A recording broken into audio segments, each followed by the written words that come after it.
किरात और भील आदि वन के रहने वाले लोग पवित्र, सुंदर एवं अमृत के समान स्वादिष्ट मधु को सुंदर दोने बनाकर और उनमें भर भर कर तथा कंद, मूल, फल और अंकुर आदि की आंटियों को सबको विनय और प्रणाम करके उन चीजों के अलग अलग स्वाद, प्रकार, गुण और नाम बता बता कर देते हैं। लोग उनका बहुत दाम देते हैं, पर वे नहीं लेते और लौटा देने में श्री राम जी की दुहाई देते हैं।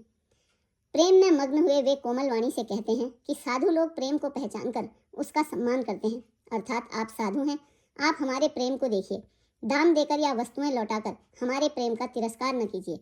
आप तो पुण्यात्मा हैं, हम नीच निषाद हैं। श्री राम जी की कृपा से ही हमने आप लोगों के दर्शन पाए हैं। हम लोगों को आपके दर्शन बड़े ही दुर्लभ हैं, जैसे मरुभूमि के लिए गंगा जी की धारा दुर्लभ है।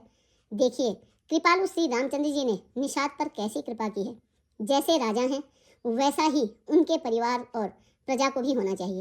हृदय में ऐसा जानकर, संकोच छोड़कर और हमारा प्रेम देखकर कृपा कीजिए और हमको कृतार्थ करने के लिए ही फल, तृण और अंकुर लीजिए। आप प्रिय पाहुने वन में पधारे हैं, आपकी सेवा करने के योग्य हमारे भाग्य नहीं है। हे स्वामी, हम आपको क्या देंगे? भीलों की मित्रता तो बस लकड़ी और पत्तों ही तक है। हमारी तो यही बड़ी भारी सेवा है कि हम आपके कपड़े और बर्तन नहीं चुरा लेते। हम लोग जड़ जीव हैं, जीवों की हिंसा करने वाले हैं, कुटिल, कुचाली, कुबुद्धि और कुजाती हैं।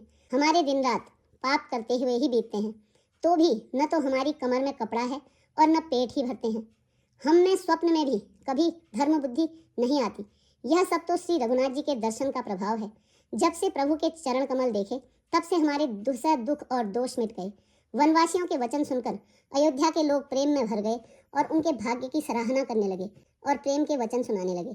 उन लोगों के बोलने और मिलने का ढंग तथा श्री सीताराम जी के चरणों में उनका प्रेम देखकर सब सुख पा रहे हैं। उन कोल भीलों की वाणी सुनकर सभी नर नारी अपने प्रेम का निरादर करते हैं, उसे धिक्कारते हैं। तुलसीदास जी कहते हैं कि यह रघुवंश मणि श्री रामचंद्र जी की कृपा है कि लोहा नौका को अपने ऊपर लेकर तैर गया।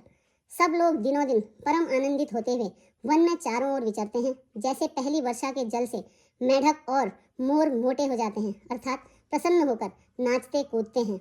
अयोध्यापुरी के पुरुष और स्त्री सभी प्रेम में अत्यंत मग्न हो रहे हैं। उनके दिन पल के समान बीत जाते हैं। जितनी सासुएं थी उतनी ही वेश बनाकर सीता जी सब सासुओं की आदरपूर्वक एक समान सेवा करती हैं।